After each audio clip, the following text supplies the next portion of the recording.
Ата бабаларды қарай тұрған болсақ, бүт бардығы ошо шариат менен жашаган.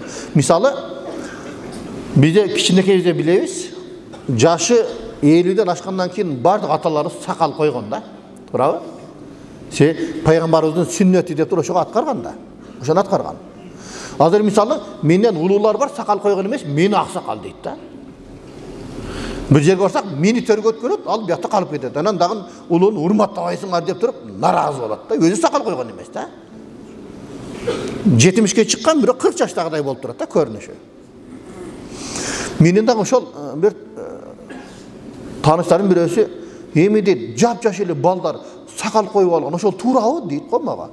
Мен айттым, эже, жаш балага сакал чыкпайт десем ойлонуп туруп калды го. Сакал чыкты демек ал жаш бала эмес да, туурабы? Ал же киши да.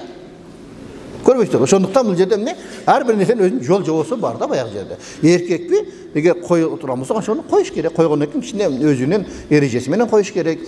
Каяка кетсе кете берсин деп таштап койбош керек да баягынычы. Анда эле өзүнүн жол жобосу менен коюш керек. Эмнеге деп.